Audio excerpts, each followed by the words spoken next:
Good evening from Belmont University in Nashville, Tennessee. I'm Tom Brokaw of NBC News, and welcome to this second presidential debate sponsored by the Commission on Presidential Debates. Tonight's debate is the only one with a town hall format. The Gallup organization chose 80 uncommitted voters from the Nashville area to be here with us tonight. And earlier today, each of them gave me a copy of their question for the candidates. From all of these questions and from tens of thousands submitted online, I have selected a long list of excellent questions on domestic and foreign policy. Neither the commission nor the candidates have seen the questions, and although we won't be able to get to all of them tonight, we should have a wide-ranging discussion 1 month before the election. Each candidate will have 2 minutes to respond to a common question, and there will be a 1-minute follow-up. The audience here in the hall has agreed to be polite and attentive, no cheering or outbursts. Those of you at home, of course, are not so constrained. The only exception in the hall is right now, as it is my privilege to introduce the candidates, Senator Barack Obama of Illinois and Senator John McCain of Arizona. Gentlemen.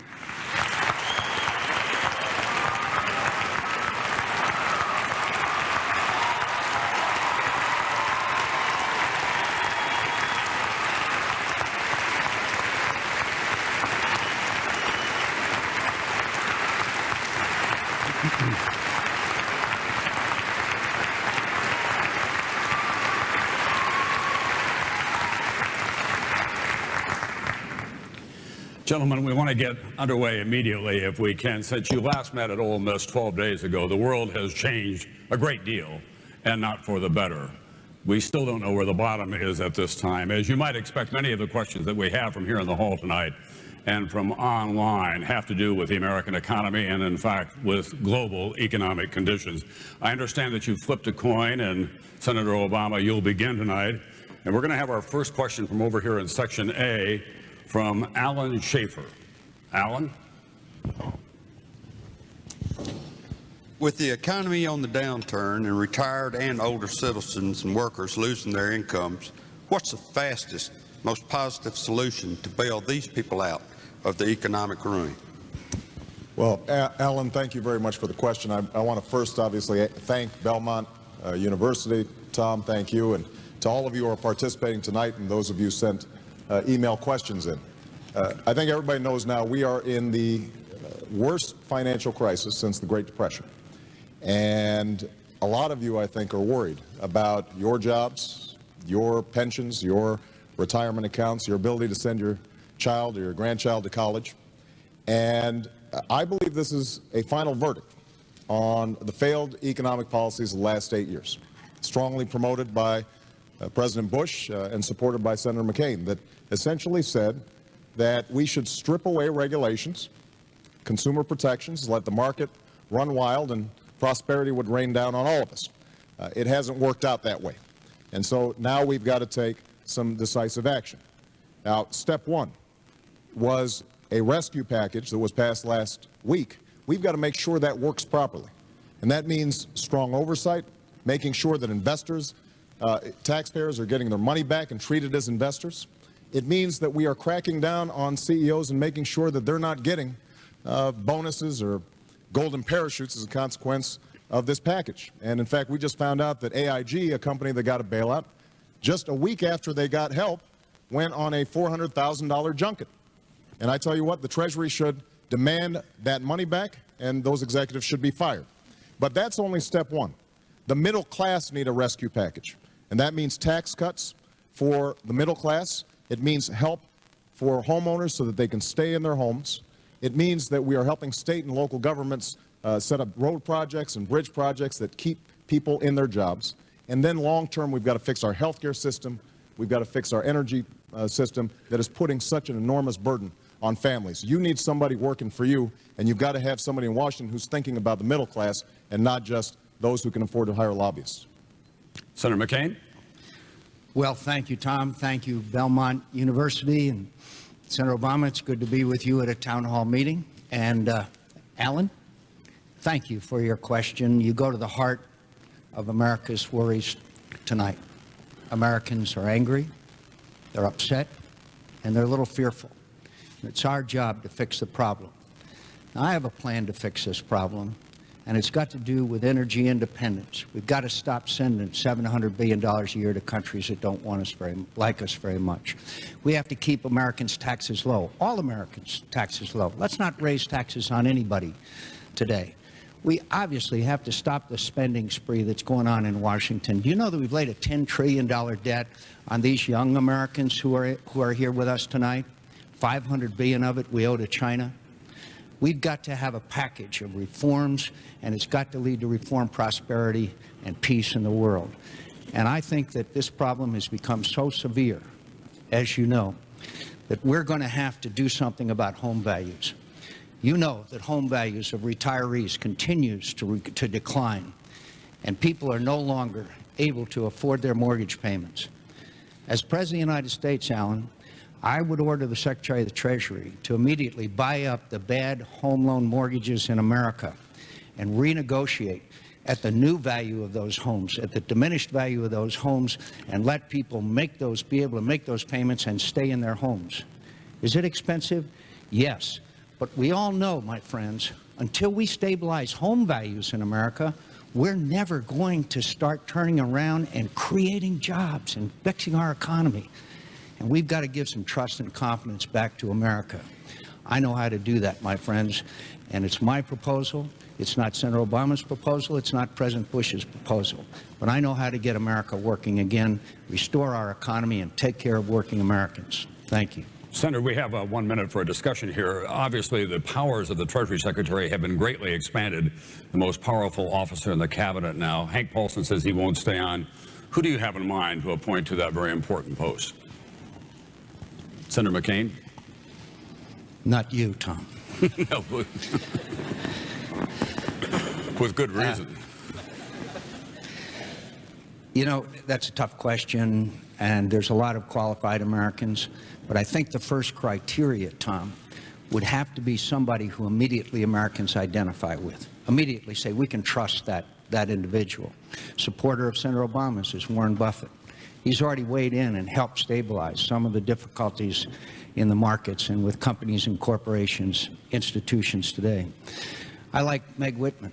She knows what it's like to be out there in the marketplace. She knows how to create jobs. Meg Whitman was the CEO of a company that started with 12 people and is now 1.3 million people in America make their living off eBay.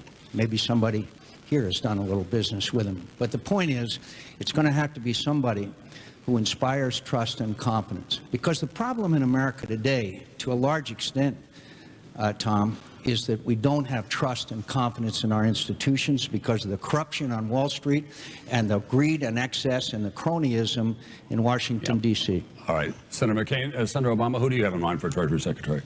Well, Warren would be a pretty good choice, Warren Buffett, and I'm pleased to have his support, but there are other folks out there. The key is making sure that the next Treasury Secretary understands that it's not enough just to help those at the top. Prosperity is not just going to trickle down. We've got to help the middle class. And we've, Senator McCain and I have some fundamental disagreements on the economy, starting with Senator McCain's statement earlier that he thought the fundamentals of the economy were sound. Part of the problem here is that for many of you, wages and incomes have flatlined. For many of you, it is getting harder and harder to save, harder and harder to retire. And that's why, for example, on tax policy, what I want to do is provide a middle-class tax cut to 95% of working Americans, those who are working 2 jobs, people who are not spending enough time with their kids because they are struggling to make ends meet. Senator McCain is right that we've got to stabilize housing prices, but underlying that is loss of jobs and loss of income. That's something that the next Treasury Secretary is going to have to work on. Senator Obama, thank you very much. May I remind both of you, if I can, that we're operating under rules that you signed off on, and when we have a discussion, it really is to be confined within about a minute or so. We're going to go now, Senator McCain, to the next question for you from the hall here, and it comes from Oliver Clark, who is over here in Section F. Oliver? Well, Senators, through this economic crisis, most of the people that I know have had a difficult time. And through this bailout package, I was wondering, what it is that's going to actually help those people out? Well, thank you, Oliver, and that's an excellent question because, as you just described it, bailout, when I believe that it's rescue. Because of the greed and excess in Washington and Wall Street, Main Street was paying a very heavy price, and we know that. I left my campaign and suspended it to go back to Washington to make sure that there were additional protections for the taxpayer, in the form of good oversight, in the form of taxpayers being the first to be paid back when our economy recovers, and it will recover, and a number of other measures. But, you know, one of the real catalysts, really the match that lit this fire, was Fannie Mae and Freddie Mac. I'll bet you may never even have heard of them before this crisis. But, you know, they're the ones that, with the encouragement of Senator Obama and his cronies and his friends in Washington, that went out and made all these risky loans, gave them to people that could never afford to pay back. And you know, there were some of us that stood up 2 years ago and said, we've got to enact legislation to fix this. We've got to stop this greed and excess. Meanwhile, the Democrats in the Senate and some members of Congress defended what Fannie and Freddie were doing. They resisted any change. Meanwhile, they were getting all kinds of money in campaign contributions. Senator Obama was the second highest recipient of Fannie Mae and Freddie Mac money in history. So this rescue package means that we will stabilize markets. We will shore up these institutions, but it's not enough. That's why we're going to have to go out into the housing market, and we're going to have to buy up these bad loans, and we're going to have to stabilize home values. And that way Americans can, like Alan, can realize the American dream and stay in their home. But Fannie and Freddie were the catalyst, the match that started this forest fire. There were some of us that stood up against it. There was others who took a hike. Senator Obama. Well, Oliver, first let me tell you what's in the rescue package for you. Right now, the credit markets are frozen up. And what that means as a practical matter is that small businesses and some large businesses just can't get loans. If they can't get a loan, that means that they can't make payroll. If they can't make payroll, then they may end up having to shut their doors and lay people off. And if you imagine just one company trying to deal with that, now imagine 1 million companies all across the country. So it could end up having an adverse effect on everybody. And that's why we had to take action, but we shouldn't have been there in the first place. Now, I've got to correct a little bit of Senator McCain's history, not surprisingly. Let's first of all understand that the biggest problem in this whole process was the deregulation of the financial system. Senator McCain, as recently as March, bragged about the fact that he is a deregulator. On the other hand, 2 years ago, I said that we've got a subprime lending crisis that has to be dealt with. I wrote to Secretary Paulson. I wrote to Federal Reserve Chairman Bernanke and told them this is something we have to deal with, and nobody did anything about it. A year ago, I went to Wall Street and said we've got to re-regulate, and nothing happened. And Senator McCain, during that period, said that we should keep on deregulating because that's how the free enterprise system works. Now, with respect to Fannie Mae, what Senator McCain didn't mention is the fact that this bill that he talked about wasn't his own bill. He jumped on it a year after it had been introduced, and it never got passed. And I never promoted Fannie Mae. In fact, Senator McCain's campaign chairman's firm was a lobbyist on behalf of Fannie Mae, not me. So, but look, you're not interested in hearing politicians pointing fingers. What you're interested in is trying to figure out how is this going to impact you. This is not the end of the process. This is the beginning of the process. And that's why it's going to be so important for us to work with homeowners to make sure that they can stay in their homes. The Secretary already has the power to do that in the rescue package, but it hasn't been exercised yet. And the next president has to make sure that the next Treasury Secretary is thinking about how to strengthen you as a home buyer, you as a homeowner, and not simply think about bailing out banks on Wall Street. Senator Obama, time for discussion. I'm going to begin with you. Are you saying to Mr. Clark and to the other members of the American television audience that the American economy is going to get much worse before it gets better, and they ought to be prepared for that? No. I am confident about the American economy, but we are going to have some leadership from Washington that not only sets out much better regulations for the financial system. The problem is we still have a archaic 20th century regulatory system for 21st century financial markets. We're going to have to coordinate with other countries to make sure that whatever actions we take work. But most importantly, we're going to have to help ordinary families be able to stay in their homes, make sure that they can pay their bills, deal with critical issues like health care and energy. And we're going to have to change the culture in Washington so that lobbyists and special interests aren't driving the process and your voices aren't being drowned out. Senator McCain, in all candor, do you think the economy is going to get worse before it gets better? I think it depends on what we do. I think if we act effectively, if we stabilize the housing market, which I believe we can, if we go out and buy up these bad loans so that people can have a new mortgage at the new value of their home, I think if we get rid of the cronyism and special interest influence in Washington so we can act more effectively.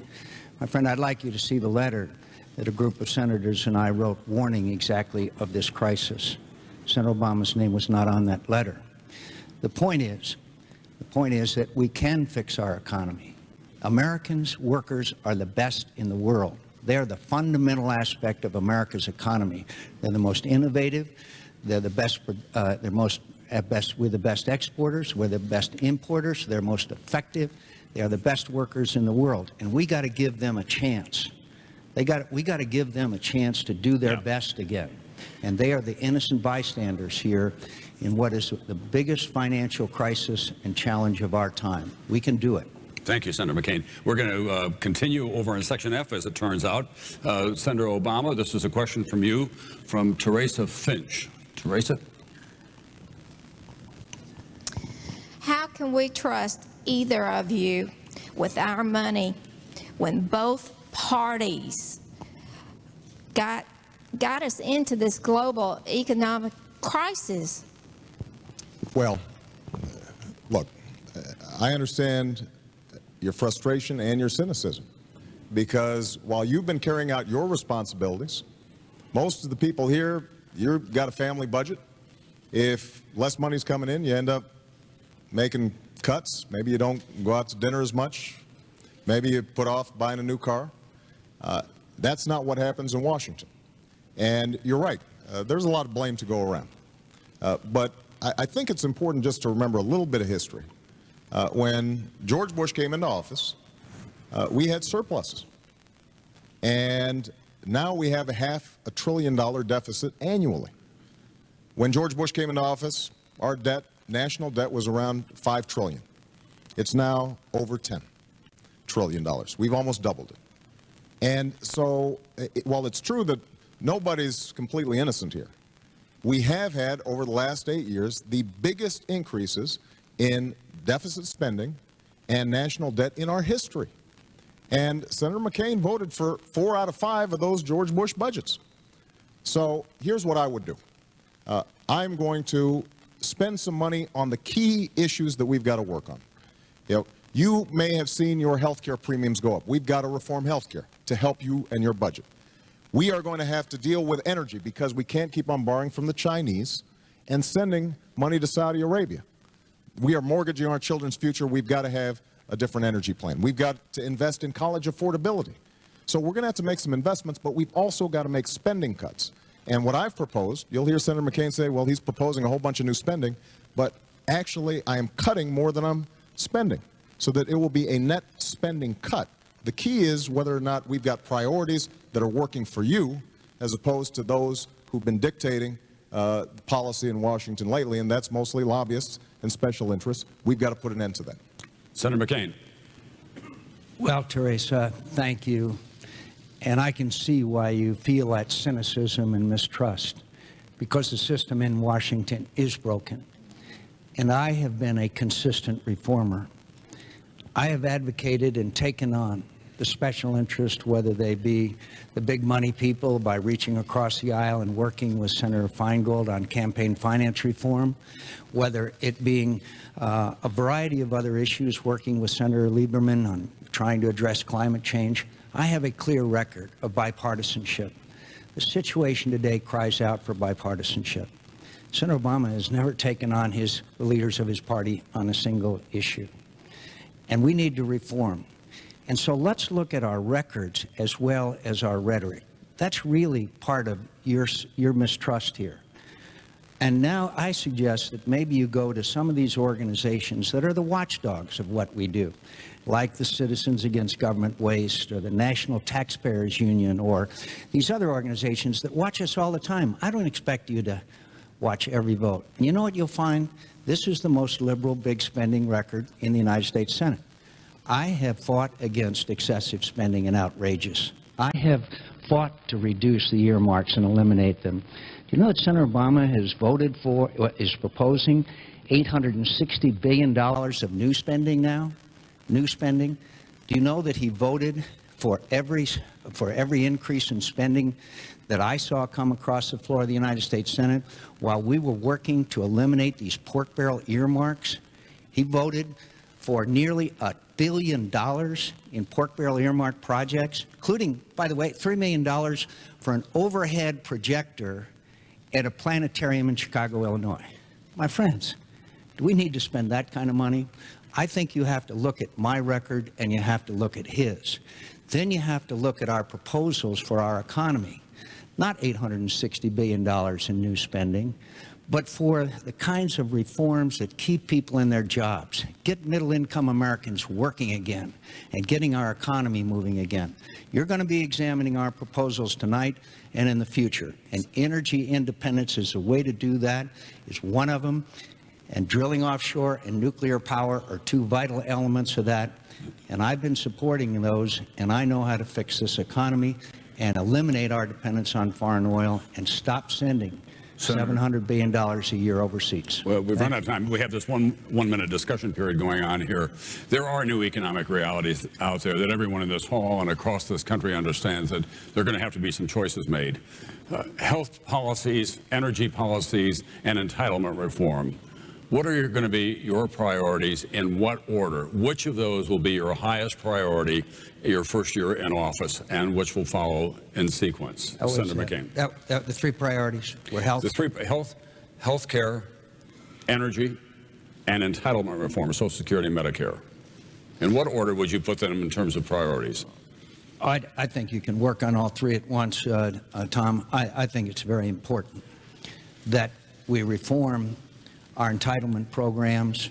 My friends, we are not going to be able to provide the same benefit for present-day workers that present-day retirees have today. We're going to have to sit down across the table, Republican and Democrat, as he did in 1983 between Ronald Reagan and Tip O'Neill. I know how to do that. I have a clear record of reaching across the aisle, whether it be Joe Lieberman or Russ Feingold or Ted Kennedy or others. That's my clear record. We can work on nuclear power plants, build a whole bunch of them, create millions of new jobs. We have to have all of the above, alternative fuels, wind, tide, solar, natural gas, clean coal technology. All of these things we can do as Americans, and we can take on this mission, and we can overcome it. My friends, some of this $700 billion ends up in the hands of terrorist organizations. As far as health care is concerned, obviously everyone is struggling to make sure that they can afford their premiums and that they can have affordable and available health care. That's the next issue. But we can do them all at once. And we have to do them all at once. All three you mentioned are compelling national security requirements. I'm trying to play by the rules that you all established. 1 minute for discussion. Senator Obama, if you would give us your list of priorities. There are some real questions about whether everything can be done at once. We're going to have to prioritize, just like a family has to prioritize. Now, I've listed the things that I think have to be at the top of the list. Energy, we have to deal with today because you're paying $3.80 here in Nashville for gasoline, and it could go up. And it's a strain on your family budget, but it's also bad for our national security because countries like Russia and Venezuela and in some cases, countries like Iran are benefiting from higher oil prices. So we've got to deal with that right away. That's why I've called for an investment of $15 billion a year over 10 years. Our goal should be, in 10 years' time, we are free of dependence on Middle Eastern oil. And we can do it. And when JFK said, we're going to the moon in 10 years, nobody was sure how to do it, but we understood that if the American people make a decision to do something, it gets done. So that would be priority number one. Healthcare is priority number two, because that broken healthcare system is bad not only for families, but it's making our businesses less competitive. And number three, we've got to deal with education so that our young people are competitive in a global economy. But just one point I want to make, Tom. Senator McCain mentioned looking at our records. We do need to look at our records. Senator McCain likes to talk about earmarks a lot, and that's important. I want to go line by line through every item in the federal budget and eliminate programs that don't work and make sure that those that do work better and cheaper. But understand this, we also have to look at where some of our tax revenues are going. So when Senator McCain proposes a $300 billion tax cut, a continuation not only of the Bush tax cuts, but an additional $200 billion that he's going to give to big corporations, including big oil companies, $4 billion worth, that's money out of the system. And so we've got to prioritize both our spending side and our tax policies to make sure that they're working for you. That's what I'm going to do as President of the United States. All right, gentlemen, I want to just remind you one more time about time. We're going to have a larger deficit than the federal government does if we don't get this under control here before too long. Senator McCain, for you, we have our first question from the internet tonight. A child of the Depression, 78-year-old Fiora from Chicago. Since World War II, we have never been asked to sacrifice anything to help our country except the blood of our heroic men and women. As president, what sacrifices will you ask every American to make to help restore the American dream and to get out of the economic morass that we're now in? Well, Fiora, I'm going to ask the American people to understand that there's some programs that we may have to eliminate. I first proposed a long time ago that we would have to examine every agency and every bureaucracy of government. And we're going to have to eliminate those that aren't working. I know a lot of them that aren't working. One of them is in defense spending, because I've taken on some of the defense contractors. I saved the taxpayers $6.8 billion in a deal for an Air Force tanker that was done in a corrupt fashion. I believe that we have to eliminate the earmarks. And sometimes those projects, not the overhead projector that Senator Obama asked for, but some of them that are really good projects will have to be eliminated as well. And they'll have to undergo the same scrutiny that all projects should in competition with others. So we're going to have to tell the American people that spending is going to have to be cut in America. And I recommend a spending freeze that, except for defense, Veterans Affairs, and some other vital programs, we'll just have to have across-the-board freeze. And some of those programs may not grow as much as we would like for them to. But we can establish priorities with full transparency, with full knowledge of the American people, and full consultation, not done behind closed doors and shoving earmarks in the middle of the night into programs that sometimes we don't even know about until months later. And by the way, I want to go back a second. Look, we can attack health care and energy at the same time. We're not rifle shots here. We are Americans. We can, with the participation of all Americans, work together and solve these problems together. Frankly, I'm not going to tell that person without health insurance that I'm sorry you'll have to wait. I'm going to tell you Americans, we'll get to work right away, and we'll get to work together, and we can get them all done, because that's what America's been doing. Senator McCain, thank you very much. Senator Obama. You know, a lot of you remember the tragedy of 9/11 and where you were on that day. And, you know, how all of the country was ready to come together and make enormous changes to make us not only safer, but to make us a better country and a more unified country. And, you know, President Bush did some smart things at the outset. But one of the opportunities that was missed was when he spoke to the American people, he said, go out and shop. That wasn't the kind of call to service that I think the American people were looking for. And so you know, it's important to understand that I think the American people are hungry for the kind of leadership that is going to tackle these problems, not just in government, but outside of government. And let's take the example of energy, which we already spoke about. There is going to be the need for each and every one of us to start thinking about how we use energy. I believe in the need for increased oil production. We're going to have to explore new ways to get more oil, and that includes offshore drilling. It includes telling the oil companies that currently have 68 million acres that they're not using, that either you use them or you lose them.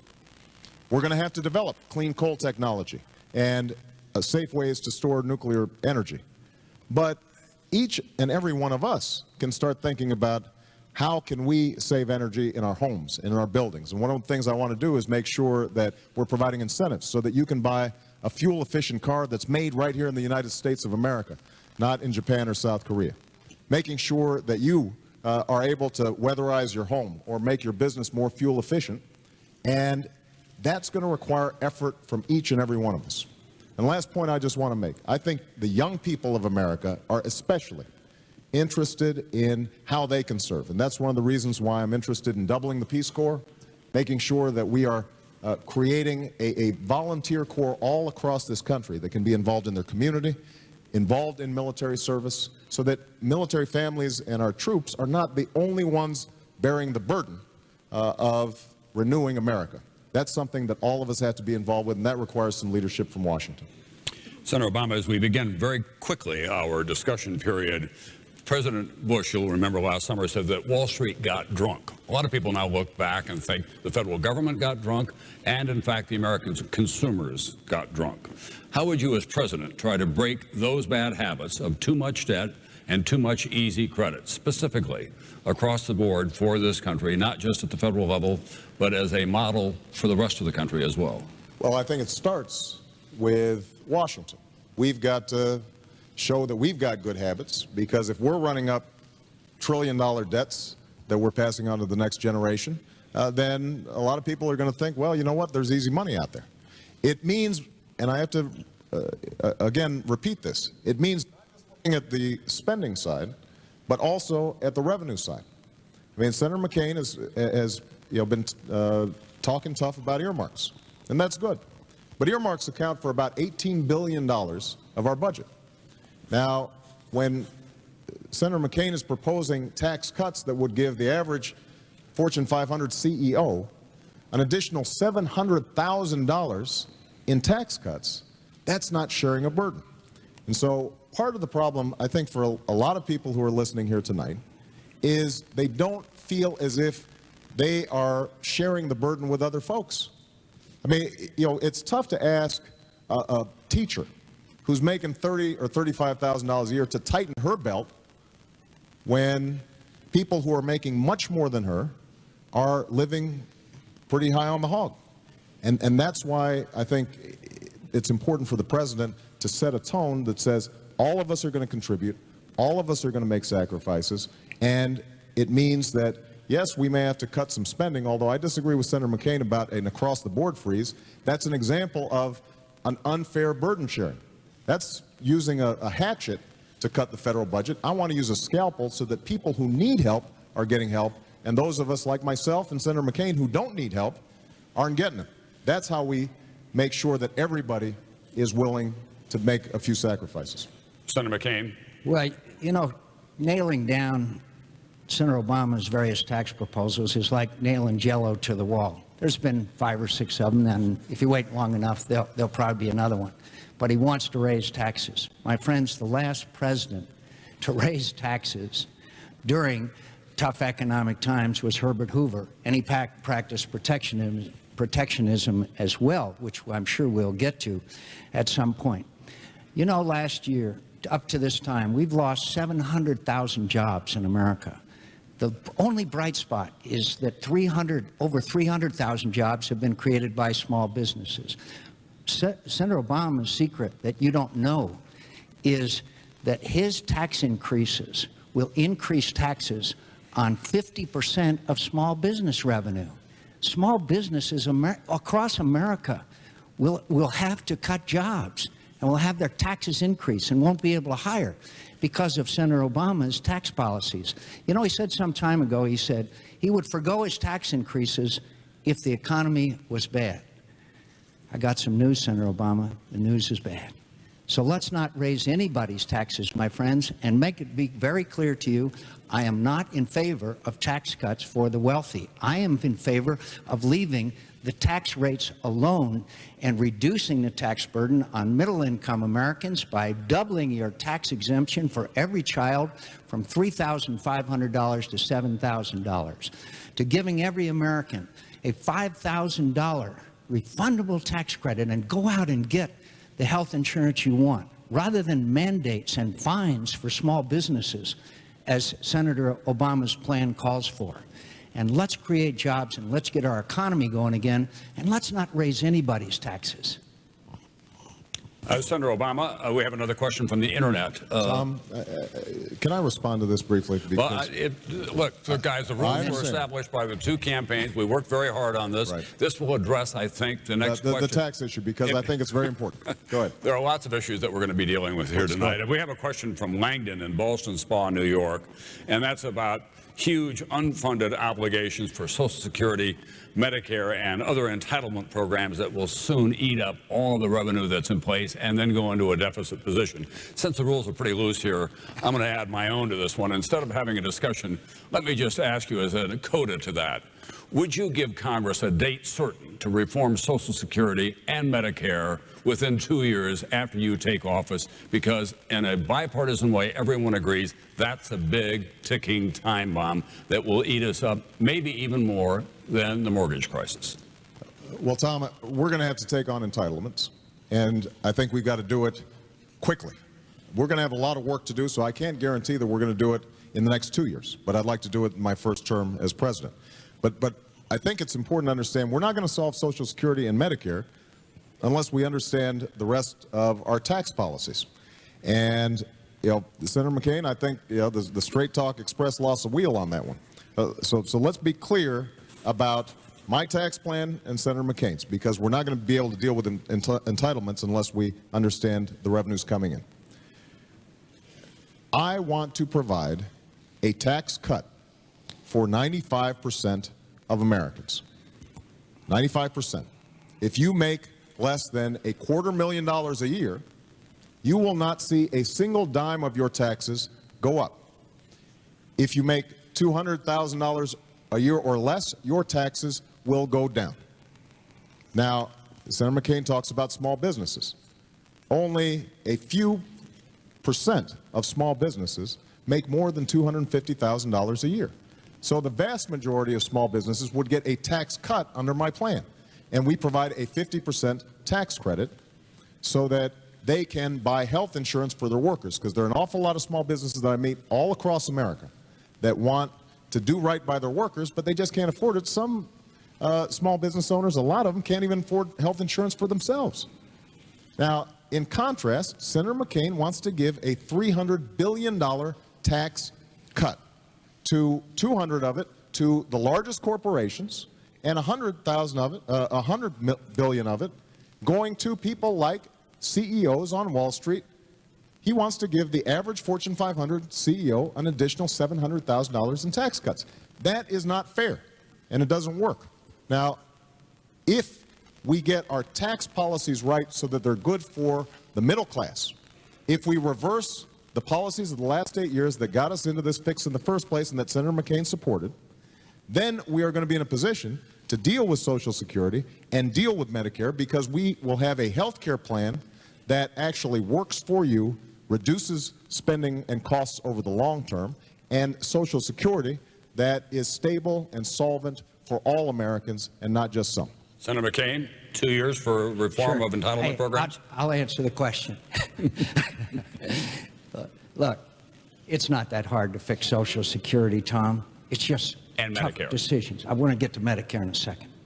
Social Security is not that tough. We know what the problems are, my friends, and we know what the fixes are. We got to sit down together across the table. It's been done before. I saw it done with our wonderful Ronald Reagan, the conservative from California, and the liberal Democrat Tip O'Neill from Massachusetts. That's what we need more of, and that's what I've done in Washington. Senator Obama has never taken on his party leaders on a single major issue. I've taken them on. I'm not too popular sometimes with my own party, much less his. So Medicare is going to be a little tougher.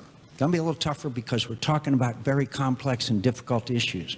My friends, what we have to do with Medicare is have a commission, have the smartest people in America come together, come up with recommendations, and then, like the base closing commission idea we had, then we should have Congress vote up or down. Let's not let them fool with it anymore. There's too much special interest and too many lobbyists working there. So let's have the American people say, fix it for us. Now, just back on this tax, you know, again, it's back to our first question here about rhetoric and record. Senator Obama has voted 94 times to either increase your taxes or against tax cuts. That's his record. When he ran for the United States Senate from Illinois, he said he would have a middle-income tax cut. You know, he came to the Senate and never once proposed legislation to do that. So let's look at our record. I've fought higher taxes. I have fought excess spending. I have fought to reform government. Let's look at our records, my friends, and then listen to my vision for the future of America. And we'll get our economy going again, and our best days are ahead of us. Senator McCain, thank you very much. I'm going to stick by my part of the pack and not ask a follow-up here. The next question does come from the hall for Senator McCain. It comes from section C over here, and it's from Ingrid Jackson. Ingrid? Senator McCain, I want to know, we saw that Congress moved pretty fast in the face of an economic crisis. I want to know what you would do within the first 2 years to make sure that Congress moves fast as far as environmental issues like climate change and green jobs. Well, thank you. Look, we are in tough economic times. We all know that. And let's never forget the struggle that Americans are in today. But when we have an issue that we may hand our children and our grandchildren a damaged planet, I have disagreed strongly with the Bush administration on this issue. I traveled all over the world looking at the effects of greenhouse gas emissions. Joe Lieberman and I introduced the first legislation, and we forced votes on it. That's the good news, my friends. Bad news is we lost. But we kept the debate going, and we kept this issue to posing to Americans the danger that climate change poses. Now, what's the best way of fixing it? Nuclear power. Senator Obama says that it has to be safe or disposable or something like that. Look, I was on Navy ships that had nuclear power plants. Nuclear power is safe and it's clean, and it creates hundreds of thousands of jobs. And I know that we can reprocess the spent nuclear fuel. The Japanese, the British, and the French do it. And we can do it too. Senator Obama has opposed that. We can move forward and clean up our climate and develop green technologies and alternative energies for hybrid, for hydrogen, for battery-powered cars, so that we can clean up our environment and at the same time get our economy going by creating millions of jobs. We can do that. We as Americans, because we're the best innovators, we're the best producers, and 95% of the people who are our market live outside of the United States of America. Senator Obama? This is one of the biggest challenges of our times. And it is absolutely critical that we understand this is not just a challenge, it's an opportunity. Because if we create a new energy economy, we can create 5 million new jobs easily here in the United States. It can be an engine that drives us into the future the same way the computer was the engine for economic growth over the last couple of decades. And we can do it, but we're going to have to make an investment. The same way the computer was originally invented by a bunch of government scientists who are trying to figure out for defense purposes how to communicate, we've got to understand this is a national security issue as well. And that's why we've got to make some investments. And I've called for investments in solar, wind, geothermal. Contrary to what Senator McCain keeps on saying, I favor nuclear power as one component of our overall energy mix. But this is another example where I think it is important to look at the record. Senator McCain and I actually agree on something. He said a while back that the big problem with energy is that for 30 years, politicians in Washington haven't done anything. What Senator McCain doesn't mention is he's been there 26 of them. And during that time, he voted 23 times against alternative fuels, 23 times. So it's easy to talk about this stuff during a campaign, but it's important for us to understand that it requires a sustained effort from the next president. One last point I want to make on energy.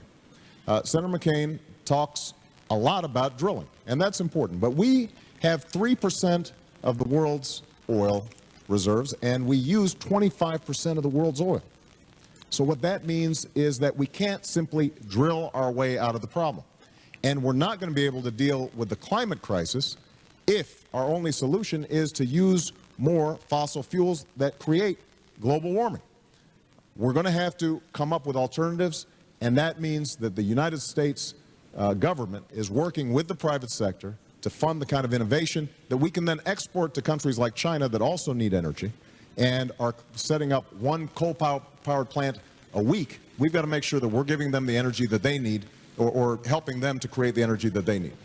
Gentlemen, you may not have noticed, but we have lights around here. They have red and green and yellow, and they are a signal Tell you to what, where we I'm are. just trying to keep up with John. Right, okay, You know? here, Tell you John. what, Tom, wave like that, and I'll look at you. All right, so Okay. Here's a follow-up to that 1-minute discussion. Sure. It's a simple question. Sure. Should we fund a Manhattan-like project that develops a nuclear bomb to deal with global energy and alternative energy, or should we fund 100,000 garages across America, the kind of industry and innovation that developed Silicon Valley? I think pure research and development investment on the part of the United States government is certainly appropriate. I think once it gets into productive stages that we ought to obviously turn it over to the private sector. By the way, my friends, I know you grow a little weary of this back and forth. There was an energy bill on the floor of the Senate loaded down with goodies, billions for the oil companies, and it was sponsored by Bush and Cheney. You know who voted for it? You might never know. That one. You know who voted against it? Me. I have fought time after time against these pork barrel, these bills that come to the floor, and they have all kinds of goodies and all kinds of things in them for everybody, and they buy off the votes. I vote against them, my friends. I vote against them. But the point is also, on oil drilling offshore now is vital so that we can bridge the gap. We can bridge the gap between imported oil, which is a national security issue as well as any other, and it will reduce the price of a barrel of oil, because when people know there's a greater supply, then the cost of that will go down. That's fundamental economics. We've got to drill offshore, my friends, and we've got to do it now, and we can do it. And as far as nuclear power is concerned, again, look at the record. Senator Obama has approved storage and reprocessing of spent nuclear fuel. And I'll stop, Tommy, and you didn't even weigh it. Thanks. Thank you very much, Senator. Next question for you, Senator Obama, and it comes from the E section over here, and it's from Lindsay Trella. Lindsay? Senator, selling health care coverage in America as a marketable commodity has become a very profitable industry. Do you believe health care should be treated as a commodity? Well, you know, as I travel around the country, this is one of the single most frequently asked issues that I get, is the issue of health care. It is breaking family budgets. I can't tell you how many people I meet who don't have health insurance. If you've got health insurance, most of you have seen your premiums double over the last 8 years. And your co-payments and deductibles have gone up 30% just in the last year alone. And if you're a small business, it's a crushing burden. So one of the things that I have said from the start of this campaign is that we have a moral commitment as well as an economic imperative to do something about the health care crisis that so many families are facing. So here's what I would do. If you've got health care already, and probably the majority of you do, then you can keep your plan. If you are satisfied with it, you can keep your choice of doctor. We're going to work with your employer to lower the cost of your premiums by up to $2,500 a year. And we're going to do it by investing in prevention. We're going to do it by making sure that we use information technology so that medical records are actually on computers. Instead of you filling forms out in triplicate when you go to the hospital, that'll reduce medical errors and reduce costs. If you don't have health insurance, you're going to be able to buy the same kind of insurance that Senator McCain and I enjoy as federal employees, because there's a huge pool. We can drop the costs, and nobody will be excluded for pre-existing conditions, which is a huge problem. Now, Senator McCain has a different kind of approach. He says that he's going to give you a $5,000 tax credit. What he doesn't tell you is that he is going to tax your employer-based health care benefits for the first time ever. So what one hand giveth, the other hand taketh away. He would also strip away the ability of states to provide some of the regulations on insurance companies to make sure that you're not excluded for pre-existing conditions, or your mammograms are covered, or your maternity is covered. And that is fundamentally the wrong way to go. In fact, just today, business organizations like the United States Chamber of Commerce, which generally are pretty supportive of Republicans, said that this would lead to the unraveling of the employer-based health care system.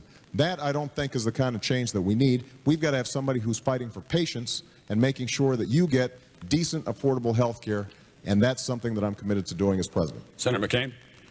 Well, thank you for the question. You really identify one of the really major challenges that America faces. Co-payments go up, costs go up, skyrocketing costs, which make people less and less able to afford health insurance in America.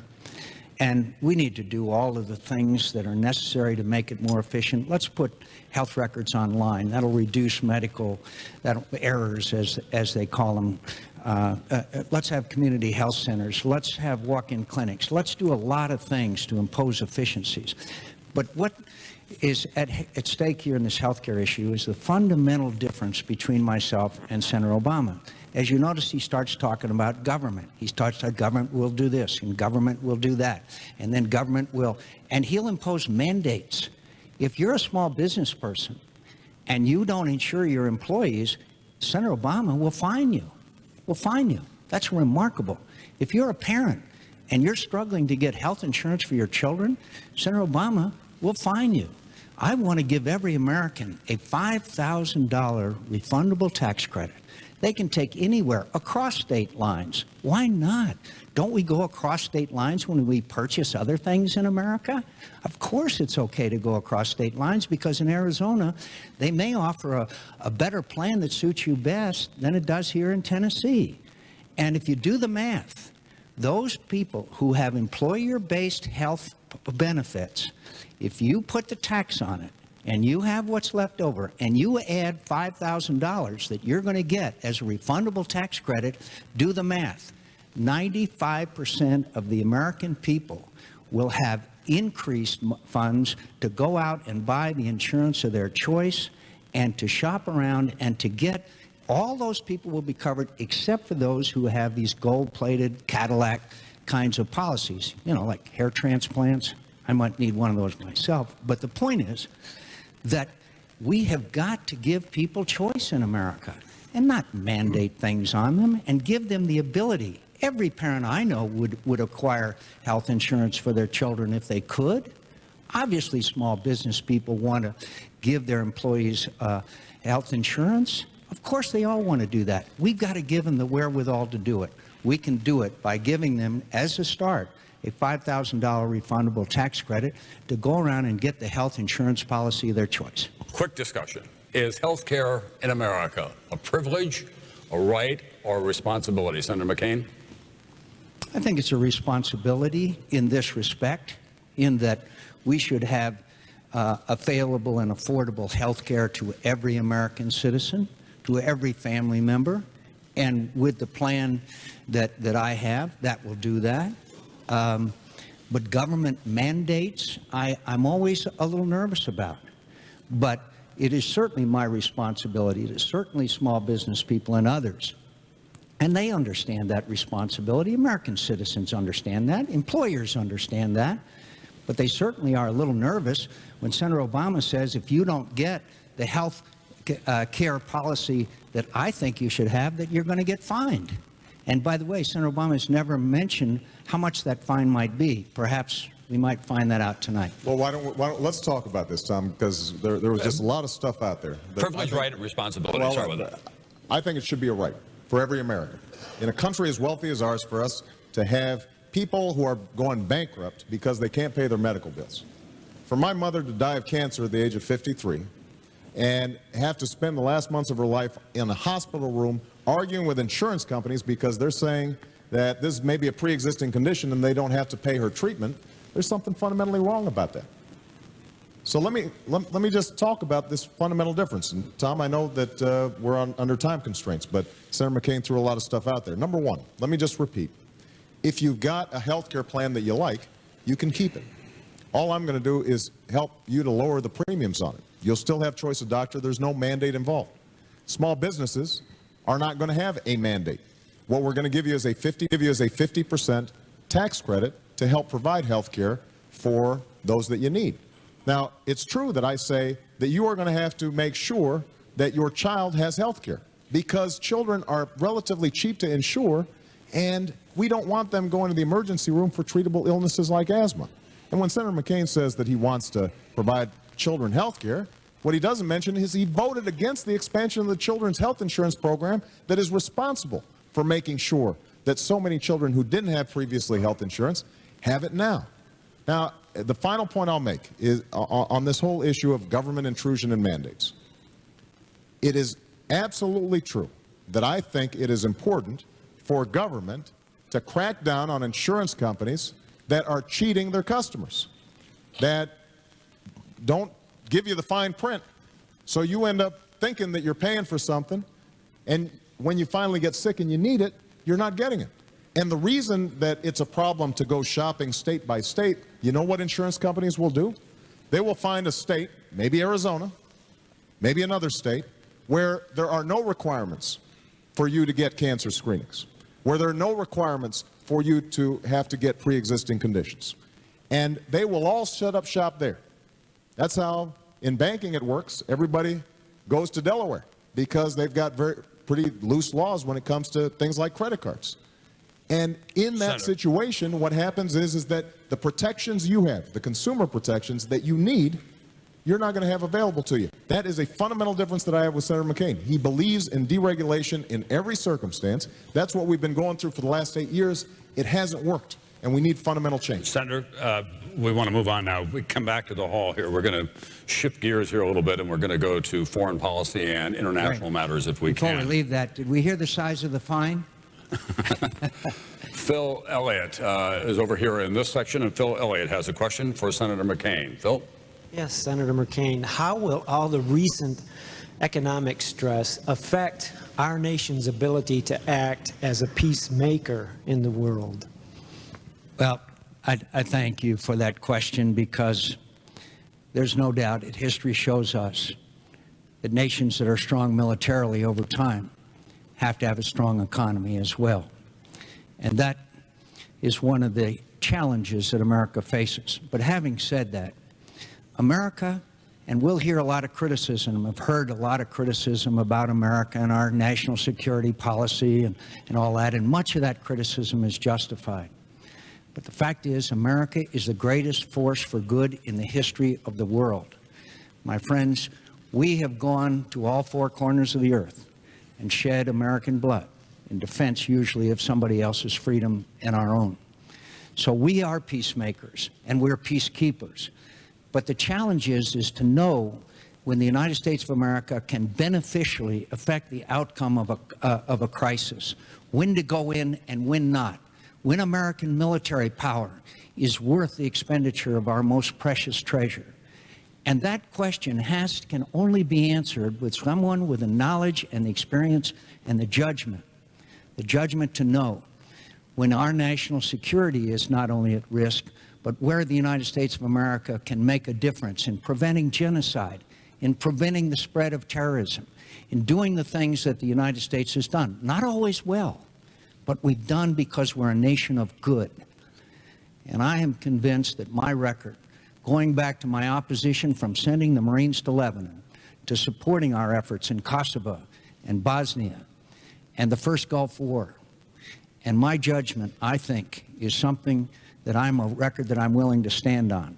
Senator Obama was wrong about Iraq and the surge. He was wrong about Russia when they committed aggression against Georgia.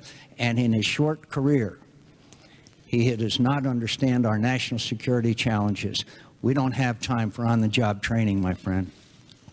Senator Obama, the economic constraints on U.S. military action around the world. Well, Senator McCain in the last debate and today again suggested that I don't understand. It's true. There are some things I don't understand. I don't understand how we ended up invading a country that had nothing to do with 9/11, while Osama bin Laden and al-Qaeda are setting up base camps and safe havens to train terrorists to attack us. That was Senator McCain's judgment, and it was the wrong judgment. When Senator McCain was cheerleading the president to go into Iraq, he suggested it was going to be quick and easy. We'd be greeted as liberators. That was the wrong judgment, and it's been costly to us. So one of the difficulties with Iraq is that it has put an enormous strain, first of all, on our troops, obviously, and they have performed heroically and honorably, and we owe them an extraordinary debt of gratitude.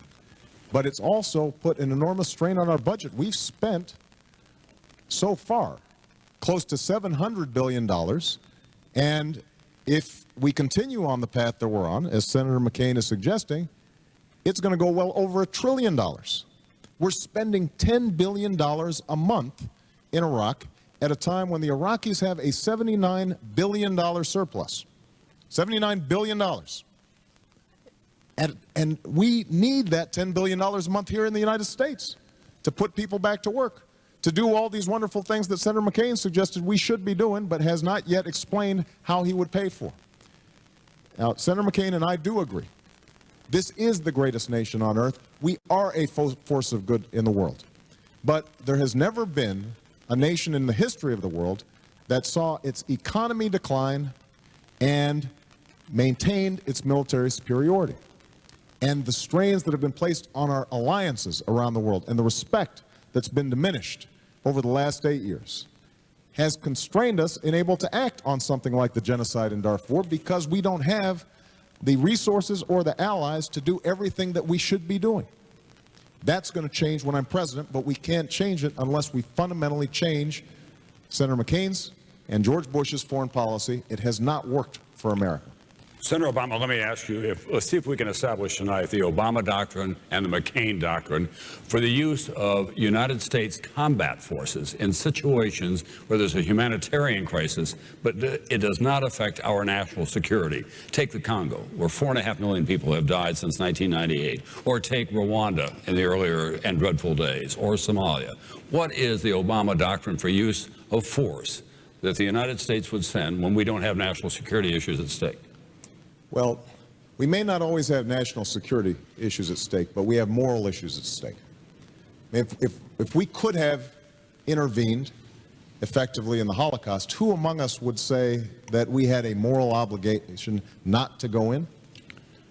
If we could have stopped Rwanda, surely if we had the ability, that would be something that we would have to strongly consider and act. So, when genocide is happening, when ethnic cleansing is happening somewhere around the world, and we stand idly by, that diminishes us. And so I do believe that we have to consider it as part of our interests, our national interests, in intervening where possible. But understand that there's a lot of cruelty around the world. We're not going to be able to be everywhere all the time. That's why it's so important for us to be able to work in concert with our allies. Let's take the example of Darfur just for a moment. Right now, there's a peacekeeping force that has been set up, and we have African Union troops in Darfur to stop a genocide that has killed hundreds of thousands of people. We could be providing logistical support, setting up a no-fly zone at relatively little cost to us, but we can only do it if we can help mobilize the international community and lead. And that's what I intend to do when I'm president. Senator McCain, the McCain doctrine, if you will. Well, let me just follow up, my friends. If we had done what Senator Obama wanted done in Iraq, and that was set a date for withdrawal, which General Petraeus, our chairman of our Joint Chiefs of Staff, said would be a very dangerous course to take for America, then we would have had a wider war. We would have been back. Iranian influence would have increased. Al-Qaeda would have reestablished a base. There was a lot at stake there, my friends. And I can tell you right now that Senator Obama would have brought our troops home in defeat. I'll bring them home with victory and with honor. And that is a fundamental difference. The United States of America, Tom, is the greatest force for good, as I said.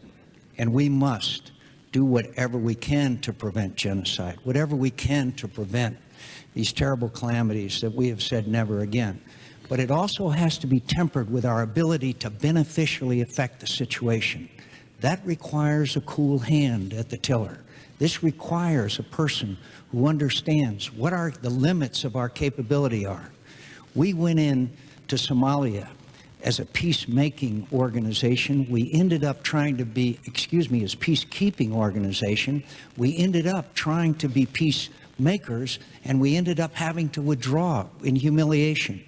In Lebanon, I stood up to President Reagan, my hero, and said, if we send Marines in there, how can we possibly beneficially affect this situation? And said we shouldn't. Unfortunately, almost 300 brave young Marines were killed. So you have to temper your decisions with the ability to beneficially affect the situation and realize you're sending America's most precious asset, American blood, into harm's way. And again, I know those situations. I've been in them all my life. And I can tell you right now, the security of your young men and women who are serving in the military are my first priority right after our nation's security. And I may have to make those tough decisions, but I won't take them lightly. And I understand that we have to say never again to a Holocaust and never again to Rwanda. But we also better be darn sure we don't leave and make the situation worse, thereby exacerbating our reputation and our ability to address crises in other parts of the world. Senator McCain, thank you very much. Next question for Senator Obama. It comes from the F section, and it's from Katie Ham. Katie? Should the United States respect Pakistani sovereignty and not pursue al-Qaeda terrorists who maintain bases there? Or should we ignore their borders and pursue our enemies like we did in Cambodia during the Vietnam War? Katie, it's a terrific question. And we have a difficult situation in Pakistan. I believe that part of the reason we have a difficult situation is because we made a bad judgment going into Iraq in the first place when we hadn't finished the job of hunting down bin Laden and crushing al-Qaeda. So what happened was we got distracted, we diverted resources, and ultimately bin Laden escaped, set up base camps in the mountains of Pakistan in the northwest provinces there. They are now raiding our troops in Afghanistan, destabilizing the situation. They're stronger now than at any time since 2001. And that's why I think it's so important for us to reverse course, because that's the central front on terrorism. They are plotting to kill Americans right now. As the Secretary Gates, the Defense Secretary, said, the war against terrorism began in that region, and that's where it will end. So part of the reason I think it's so important for us to end the war in Iraq is to be able to get more troops into Afghanistan, put more pressure on the Afghan government to do what it needs to do, eliminate some of the drug trafficking that's funding terrorism. But I do believe that we have to change our policies with Pakistan. We can't coddle, as we did, a dictator, give him billions of dollars, and then he's making peace treaties with the Taliban and militants. What I've said is we're going to encourage democracy in Pakistan, expand our non-military aid to Pakistan so that they have more of a stake in working with us, but insisting that they go after these militants. And if we have Osama bin Laden in our sights and the Pakistani government is unable or unwilling to take them out, then I think that we have to act, and we will take them out. We will kill bin Laden. We will crush al-Qaeda. That has to be our biggest national security priority. Senator McCain. Well, Katie, thank you. You know, my hero is a guy named Teddy Roosevelt. Teddy Roosevelt used to say, walk softly, talk softly, but carry a big stick. Senator Obama likes to talk loudly. In fact, he said he wants to announce that he's going to attack Pakistan. Remarkable. You know, if you are a country and you're trying to gain the support of another country, then you want to do everything you can that they would act in a cooperative fashion. When you announce that you're going to launch an attack into another country, it's pretty obvious that you have the effect that it had in Pakistan. It turns public opinion against us. Now, let me just go back with you very briefly. We drove the Russians out, with the Afghan freedom fighters, drove the Russians out of Afghanistan, and then we made his most serious mistake. We washed our hands of Afghanistan, the Taliban came back in, Al-Qaeda, and we then had the situation that required us to conduct the Afghan war. Now, our relations with Pakistan are critical because the border areas are being used as safe havens by the Taliban and Al-Qaeda and other extremist organizations. And we have to get their support. Now, General Petraeus had a strategy. The same strategy, very different because of the conditions and the situation, but the same fundamental strategy that succeeded in Iraq, and that is to get the support of the people. We need to help the Pakistani government go into Waziristan, where I visited, a very rough country, and get the support of the people and get them to work with us and turn against the cruel Taliban and others. And by working and coordinating our efforts together, not threatening to attack them, but working with them, and where necessary, use force, but talk softly, but carry a big stick. Tom, just a quick follow-up on this. I think if we're going to have follow-ups, then I will want follow-ups. No, I know. Well. So I think we'll get at it if I can with this question. Let's have one. All right, let's have a follow-up. Just a quick follow-up, because I think this is important. I'm just a hired help here, so I mean. You're doing a great job, Tom. Look, I want to be very clear about what I said. Nobody called for the invasion of Pakistan. Senator McCain continues to repeat this. What I said was the same thing that the audience here today heard me say, which is if Pakistan is unable or unwilling to hunt down bin Laden and take him out, then we should. Now, that I think has to be our policy because they are threatening to kill more Americans. Now, Senator McCain suggests that somehow, I'm green behind the ears and, I'm just spouting off and he's somber and responsible. Thank you very much. Senator McCain, this is the guy who sang Bomb, Bomb, Bomb Iran, who called for the annihilation of North Korea. That I don't think is an example of speaking softly. This is the person who, after we hadn't even finished Afghanistan, where he said, next up, Baghdad. So I agree that we have to speak responsibly, and we have to act responsibly, and the reason Pakistan, the popular opinion of America had diminished in Pakistan was because we were supporting a dictator. Musharraf had given him $10 billion over 7 years, and he had suspended civil liberties. We were not promoting democracy. This is the kind of policies that ultimately end up undermining our ability to fight the war on terrorism, and it will change when I'm president. Tom, if we're going to go back and forth, I'd like to have equal time to go to respond. Yeah, you get to last word here, and then we have to move on. Not true. Not true. I have obviously supported those efforts that the United States had to go in militarily, and I have opposed those that I didn't think so. I understand what it's like to send young Americans in harm's way. I was joking with a veteran. I hate to even go into this. I was joking with an old veteran friend who joked with me about Iran. But the point is that I know how to handle these crises. And Senator Obama, by saying that he would attack Pakistan, look at the context of his words. I'll get Osama bin Laden, my friends. I'll get him. I know how to get him. I'll get him no matter what. And I know how to do it. But I'm not going to telegraph my punches, which is what Senator Obama did. And I'm going to act responsibly, as I have acted responsibly throughout my military career and throughout my career in the United States Senate. And we have fundamental disagreements about the use of military power and how you do it. And you just saw it in response to previous questions. Can I get a quick response from the two of you about developments in Afghanistan this week? The senior British military commander, who is now leaving after a second tour, and their senior diplomatic presence there, Sherrod Cooper-Coles, who is well known as an expert in the area, both have said that we're failing in Afghanistan. The commander said we cannot win there. We've got to get it down to a low-level insurgency, let the Afghans take it over. Cooper-Coles said what we need is an acceptable dictator. If either of you becomes president, as one of you will, how do you reorganize Afghanistan strategy, or do you? Briefly, if you can. I'll be very brief. We are going to have to make the Iraqi government start taking more responsibility, withdraw our troops in a responsible way over time, because we're going to have to put some additional troops in Afghanistan.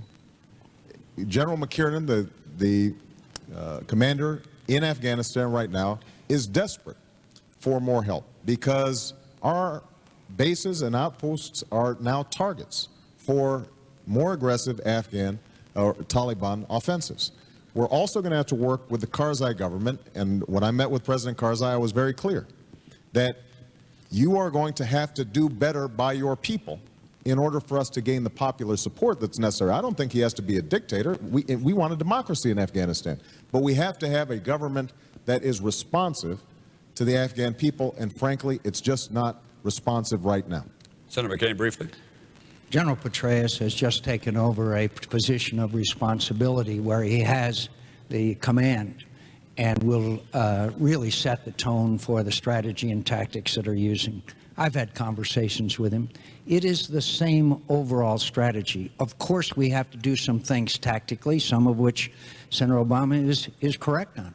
We have to double the size of the Afghan army. We have to have a streamlined NATO command structure. We have to do a lot of things. We have to work much more closely with the Pakistanis. But most importantly, we have to have the same strategy, which Senator Obama said wouldn't work, couldn't work, still fails to admit that he was wrong about Iraq. He will still not admit that he was wrong about the strategy of the surge in Iraq. And that's the same kind of strategy of go out and secure and hold and allow people to live normal lives. And once they feel secure, then they lead normal social, economic, political lives. The same thing that's happening in Iraq today. So I have confidence that General Petraeus, working with the Pakistanis, working with the Afghans, doing the same job that he did in Iraq, we will succeed, and we will bring our troops home with honor and victory and not in defeat. Senator McCain, this question is for you from the internet. It's from Alden in Hewitt, Texas. How can we apply pressure to Russia for humanitarian issues in an effective manner without starting another Cold War? First of all, I don't think we're not going to have another Cold War with Russia. But have no doubt that Russia's behavior is certainly outside the norms of behavior that we would expect for nations which are very wealthy, as Russia has become because of their petrodollars. Now, long ago, I warned about Vladimir Putin. I said I looked into his eyes and saw three letters, a K, a G, and a B.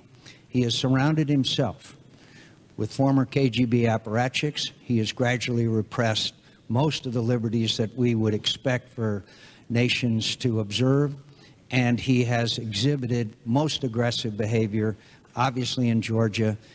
Said before, watch Ukraine. Ukraine right now is in the sights of Vladimir Putin, those that want to reassemble the old Soviet Union. We've got to show moral support for Georgia. We've got to show moral support for Ukraine. We've got to advocate for their membership in NATO. We have to make the Russians understand that there are penalties for this kind of behavior, this kind of naked aggression into Georgia, a tiny country and a tiny democracy. And so, of course, we want to bring international pressures to bear on Russia in hopes that that will modify and eventually change their behavior. Now, the G8 is one of those, but there are many others. But the Russians must understand that these kinds of actions and activities are not acceptable, and hopefully we will use the leverage, economic, diplomatic, and others, united with our allies and friends in Europe who are equally disturbed as we are about their recent behavior. Senator Obama. There will not be a reignition of the Cold War, but Russia is a challenge. Senator Obama, we're winding down, so if we can keep track of the time. Well, the resurgence of Russia is one of the central issues that we're going to have to deal with in the next presidency. And for the most part, I agree with Senator McCain on many of the steps that have to be taken, but we can't just provide moral support. We've got to provide moral support to the Poles and Estonia and Latvia and all the nations that were former Soviet satellites, but we've also got to provide them with financial and concrete assistance to help rebuild their economies. Georgia, in particular, is now on the brink of enormous economic challenges, and some say that that's what Putin intended in the first place. The other thing we have to do, though, is we've got to see around the corners. We've got to anticipate some of these problems ahead of time. You know, back in April, I put out a statement saying that the situation in Georgia was unsustainable because you had Russian peacekeepers in these territories that were under dispute. And you knew that if the Russians themselves were trying to obtain some of these territories or push back against Georgia, that was not a stable situation. So part of the job of the next commander-in-chief in keeping all of you safe is making sure that we can see some of the 21st century challenges and anticipate them before they happen. We haven't been doing enough of that. We tend to be reactive. That's what we've been doing over the last 8 years, and that has actually made us more safe. That's part of what happened in Afghanistan, where we rushed into Iraq, and Senator McCain and President Bush suggested that it wasn't that important to catch bin Laden right now and that we could muddle through, and that has cost us dearly. We've got to be much more strategic if we're going to be able to deal with all the challenges that we face out there. And one last point I want to make about Russia: energy is going to be key in dealing with Russia. If we can reduce our energy consumption, that reduces the amount of petrodollars that they have to make mischief around the world. That will strengthen us and weaken them when it comes to issues like Georgia. This requires only a yes or a no. Ronald Reagan famously said that the Soviet Union was the evil empire. Do you think that Russia, under Vladimir Putin, is an evil empire? I think they've engaged in evil behavior, and I think that it is important that we understand they're not the old Soviet Union, but they still have nationalist the impulses that I think are very dangerous. Senator McCain? Maybe. Maybe. Depends on how we respond to Russia, and depends on a lot of things. If I say yes, then that means that we're reigniting the old Cold War. If I say no, it ignores their behavior. Obviously, energy is going to be a big factor. And Georgia and Ukraine are both major gateways of energy into Europe. And that's one of the reasons why it's in our interest.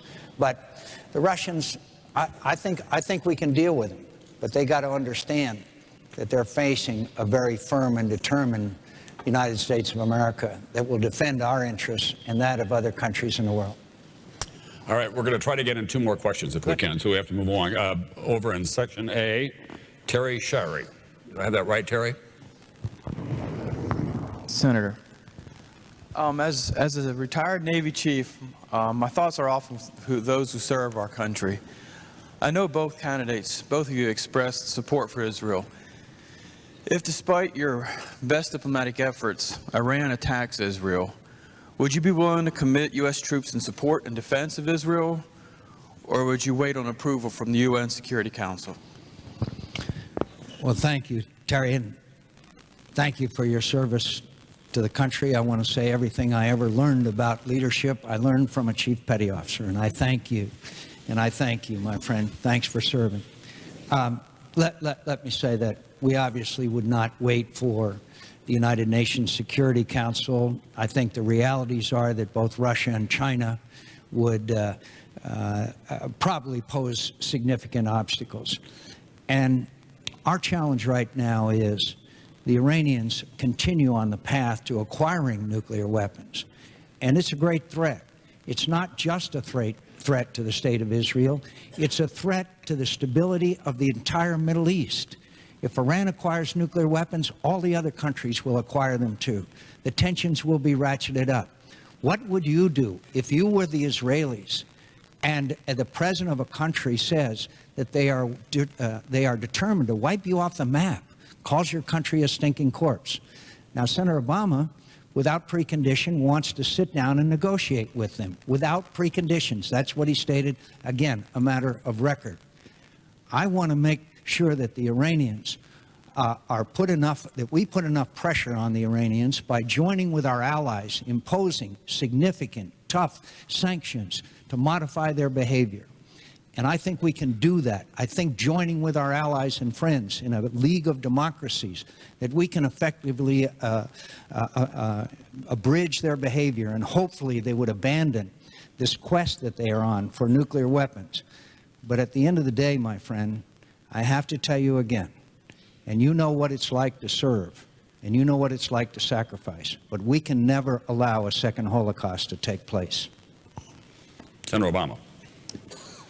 Well, Terry, first of all, we honor your service, and we're grateful for it. We cannot allow Iran to get a nuclear weapon. It would be a game changer in the region. Not only would it threaten Israel, our strongest ally in the region and one of our strongest allies in the world, but it would also create a possibility of nuclear weapons falling into the hands of terrorists. So it's unacceptable. And I will do everything that's required to prevent it. And we will never take military options off the table. And it is important that we don't provide veto power to the United Nations or anyone else in acting in our interests. It is important, though, for us to use all the tools at our disposal to prevent the scenario where we've got to make those kinds of choices. And that's why I have consistently said that if we can work more effectively with other countries, diplomatically, to tighten sanctions on Iran, if we can reduce our energy consumption through alternative energy so that Iran has less money, if we can impose the kinds of sanctions that, say, for example, Iran right now imports gasoline even though it's an oil producer because its oil infrastructure has broken down, if we can prevent them from importing the gasoline that they need and the refined petroleum products, that starts changing their cost-benefit analysis. That starts putting the squeeze on them. Now, it is true, though, that I believe that we should have direct talks, not just with our friends, but also with our enemies, to deliver a tough, direct message to Iran that if you don't change your behavior, then there will be dire consequences. If you do change your behavior, then it is possible for you to rejoin the community of nations. Now, it may not work, but one of the things we've learned is that when we take that approach, whether it's in North Korea or in Iran, then we have a better chance at better outcomes. When President Bush decided we're not going to talk to Iran, we're not going to talk to North Korea, you know what happened? Iran went from 0 centrifuges to develop nuclear weapons to 4,000. North Korea quadrupled its nuclear capability. We've got to try to have talks, understanding that we're not taking military options off the table. All right, gentlemen, we've come to the last question, and you'll both be interested to know. This comes from the internet, and it's from a state that you're strongly contesting, both of you. It's from Peggy in Amherst, New Hampshire. It has a certain Zen-like quality. I'll give you a fair warning. She says, "What don't you know, and how will you learn it?" Senator Obama, you get first crack at that. My wife, Michelle, is there, and she could give you a much longer list than I do. And most of the time I learn it by asking her. But look, the nature of the challenges that we're going to face are immense. And one of the things that we know about the presidency is that it's never the challenges that you expect. It's the challenges that you don't that end up consuming most of your time. But here's what I do know. I know that I wouldn't be standing here if it weren't for the fact that this country gave me opportunity. You know, I came from very modest means. I had a single mom, and my grandparents raised me, and it was because of the help of scholarships and my grandmother scrimping on things that she might have wanted to purchase, and my mom at one point getting food stamps in order for us to put food on the table. Despite all that, I was able to go to the best schools on earth. I was able to succeed in a way that I could not have succeeded anywhere else in this country. The same is true for Michelle, and I'm sure the same is true for a lot of you. And the question in this election is, are we going to pass on that same American dream to the next generation? Over the last 8 years, we've seen that dream diminish. Wages and incomes have gone down. People have lost their health care or are going bankrupt because they get sick. We've got young people who've got the grades and the will and the drive to go to college, but they just don't have the money. And we can't expect that if we do the same things that we've been doing over the last 8 years, that somehow we are going to have a different outcome. We need fundamental change. That's what's at stake in this election. That's the reason I decided to run for president, and I'm hopeful that all of you are prepared to continue this extraordinary journey that we call America. But we're going to have the courage and the sacrifice, the nerve to move in a new direction. Thank you. Senator McCain, you get the last word. Senator Obama had the opening. You're last up. Well, thank you, Tom. And I think what I don't know is what all of us don't know.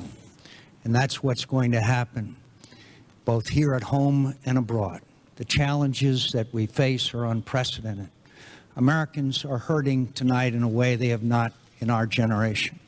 There are challenges around the world that are new and different, and there will be different. We will be talking about countries sometime in the future that we hardly know where they are on the map, some Americans.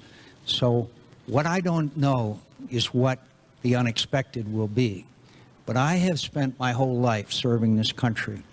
I grew up in a family where my father was gone most of the time because he was at sea and doing our country's business. My mother basically raised our family. I know what it's like in dark times. I know what it's like to have to fight to keep one's hope going through difficult times. I know what it's like to rely on others for support and courage and love in tough times. I know what it's like to have your comrades reach out to you and your neighbors and your fellow citizens and pick you up and put you back in the fight. That's what America's all about. I believe in this country. I believe in its future. I believe in its greatness. It's been my great honor to serve it for many, many years. And I'm asking the American people to give me another opportunity. And I'll rest on my record, but I'll also tell you, times are tough. We need steady hand at the tiller. And the great honor of my life was to always put my country first. Thank you, Tom. Thank you very much, Senator McCain. That concludes tonight's debate from here in Nashville. We want to thank our hosts here at Belmont University in Nashville and the Commission on Presidential Debates. And you're in my way of my script there, if you will move. In addition to everything else, there is one more presidential debate on Wednesday, October 15th at Hofstra University in New York, moderated by my friend Bob Schieffer of CBS News. Thank you, Senator McCain. Thank you, Senator Obama. Good night, everyone from Nashville.